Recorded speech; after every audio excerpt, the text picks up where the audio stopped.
Hi everybody, and welcome back to SoundWell Guitar. My name is Brandon, and today we're going to be talking about slightly more advanced chords than what we did on the previous lesson.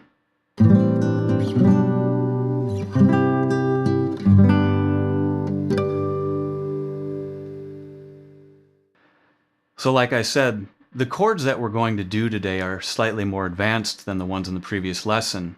If you haven't watched the previous lesson on beginning chords, you might want to watch that one first. That video is not necessarily for every beginner. Some beginners find that they move just a little faster than the average person, and those chords may be a little too easy. However, I did want to have a video that was for people that would find those chords appropriate for their level. So if you find these chords to be a little bit more difficult and haven't watched the previous video, I suggest starting with that one. That one also covers the writing, how we chart these out. We talked about how to practice them and rhythm, so it should be beneficial regardless of what your aptitude is right now. So let's get started. On our last lesson, we did the C chord, and that involved the one finger. And in fact, all three chords in the lesson used only the three strings, 3, 2, and 1. And with the C chord, we had our first finger and the second string and the first fret, and it sounded like that. What we're going to do today is build off of that formation, and by adding more notes to it, it should sound a lot richer, it's going to be a lot more musically rewarding. What we're going to do is we're going to add fingers 2 and 3, and we will be strumming from string 5 all the way to the first string. So it's going to have 5 notes to it. So we'll start out with our first formation that we did with the first finger on the second string, first fret. Now let's move our second finger to the fourth string, second fret. Notice I skipped the third string. Then moving our third finger onto the fifth string, third fret. The fingers wind up lining up 3, 2, and 1 in frets 3, 2, and 1. I'll put them back now. Now, a moment ago I mentioned that we skipped the third string. We're still going to use it though, just like we're going to use the first string that doesn't have a finger on it. If you remember in the last lesson, we charted that out by writing zeros in the diagram. So here we go. We have our fingers planted in their designated spots, and we now strum from the fifth string to the first with just a downward motion with our pick. And we now have a full C chord. The one that we did in the last lesson is a legitimate C chord in its own right. Why we would play this one instead of that, once we have the ability to do it, I'm sure you can hear why this one would be a better choice. It just sounds better, it's richer, it's got these lower tones in it. Okay, so the next chord we're going to do is called G7. Now we did a G chord last time. What we're going to do now is a G chord with that 7 at the end of it. And again, it's going to give it a slightly different sound. There it is. There's the 3-note version of that chord. I put my first finger on the first fret of the first string. All right? However, we're trying to progress today on getting past these smaller chords and doing the bigger ones. Here's the bigger version of this chord.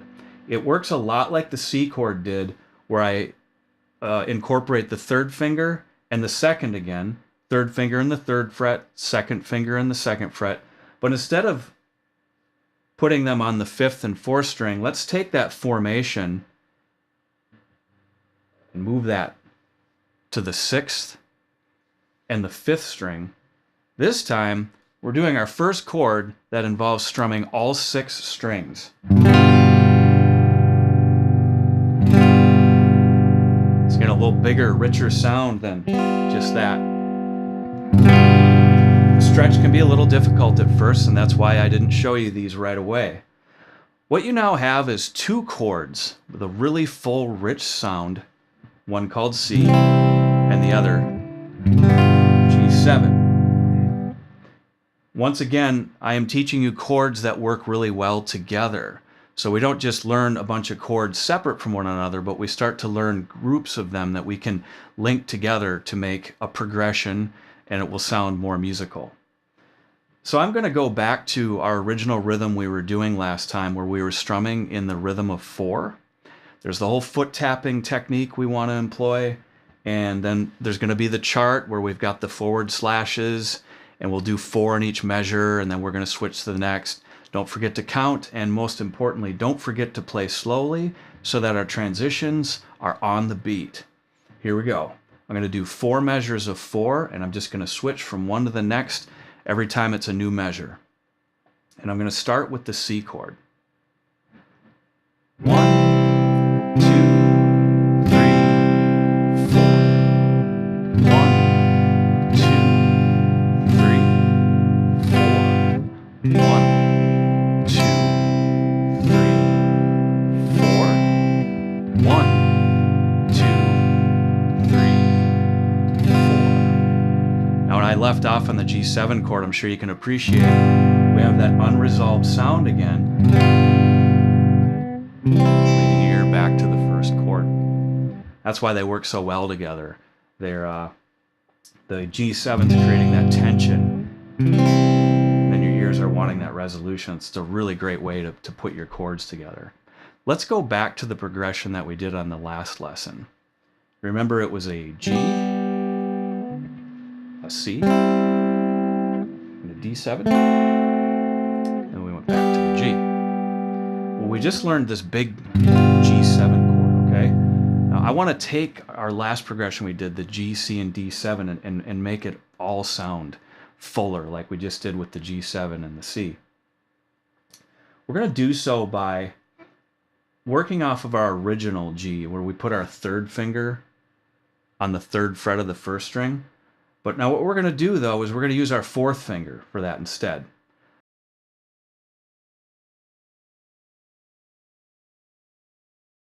But let's back up for a minute. We were doing the G7 now with the 3 and the 2. So let's set that up first. I tend to find that it's easier for people to put that 3-2 down first and then the 4. So I don't want to get you confused when I showed you the 4 there and think then you put the 3 and 2 in after. That sometimes is not a good order to do it. Better to get those big ones anchored down and then get that 4th finger in there.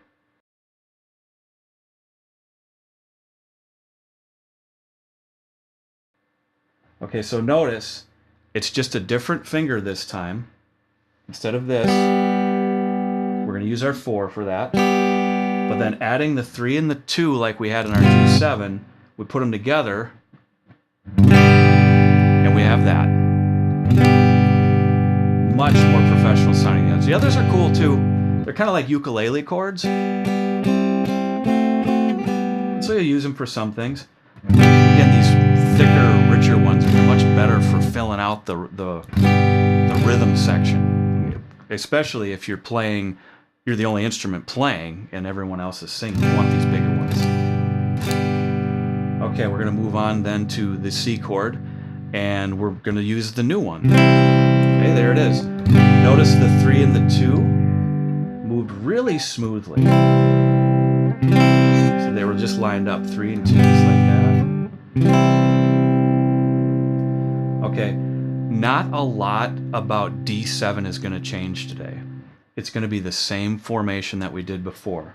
The only thing that's going to be different is our pick is now not going to hit only strings 3, 2, and 1. Let's add the 4th string in there, which is just open. We just have to aim our pick differently, and now we have a much richer sounding D7.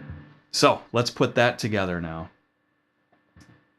We're going to do the G, the C. I avoided strumming that 6th string. Now I pick moves starting from the 4th string to do the D7.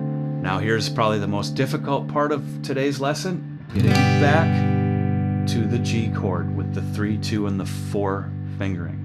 There are other ways of fingering this bigger G, but I recommend this one for now. because like I showed you earlier, the 3 and the 2 moves really efficiently. You just have to get used to that stretch and then that switch from the D7 like this to that. All right, now I'm going to put it in that 4/4 count.